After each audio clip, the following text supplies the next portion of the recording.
to Little Shop of Writers. I'm your hostess, Professor M. Anderson.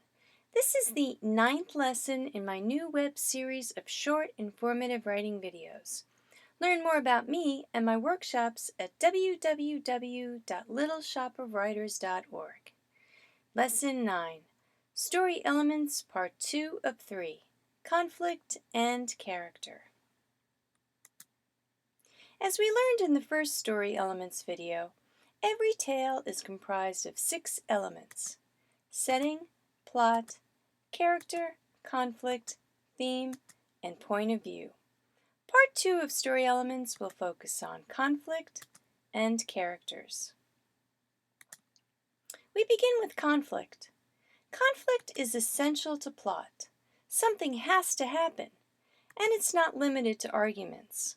Conflict is the opposition of forces that ties one incident to another and moves the plot along. Should I or shouldn't I? Raging storms or angry seas. Within a story, there may be only one central struggle, or there may be one dominant disaster with many minor matches. Say that 3 times fast. There are 2 categories of conflict. External is a struggle with a force outside of oneself, battling a fire, a storm, lost in space. Internal is a struggle within oneself. A person must make a difficult decision, overcome pain, quiet their temper, or resist an urge. There are 4 kinds of conflict: man versus man, or mummy, or daddy. This conflict tends to be external, clashes involving strength, but it can be internal. For instance, characters wielding guilt and shame at one another. Man versus nature is a classical struggle against Mother Nature, mountains, animals, weather. Man versus society depicts social confrontations, including ideas, practices, prejudices, or religious beliefs. And finally, man versus him or herself. This is psychological. Ideas of right or wrong, physical limitations, choices, decisions, and all this leads us to character. There are 2 meanings for the word character. It could be a person or an animal or an object, even a place in a work of fiction. Or it's the characteristics of a person, their personality, temperament, traits. One character is clearly central to a story. This is the protagonist.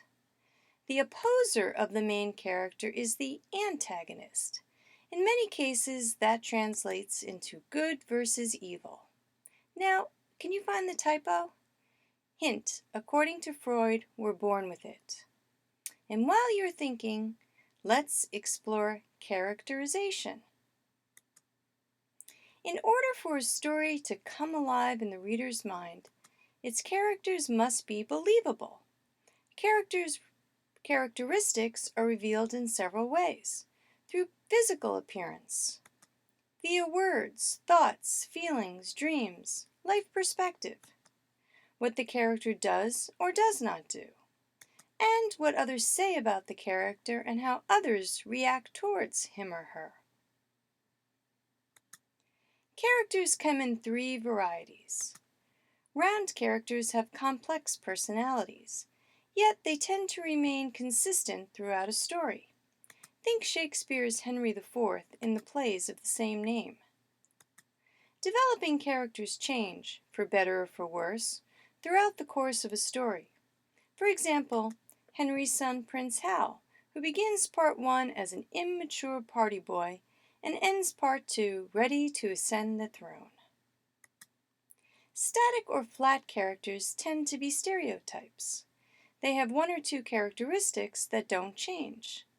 Think brilliant doctor, drunken politician, Scrooge businessman, cruel stepmother.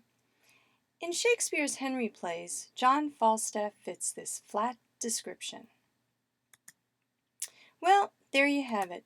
Story conflict and character. Can't have one without the other, so be creative. Bull and Matador roommates? Cupid meets cat. Guy walks into a bar with a crocodile. Odd pairings will ignite your own unique conflict.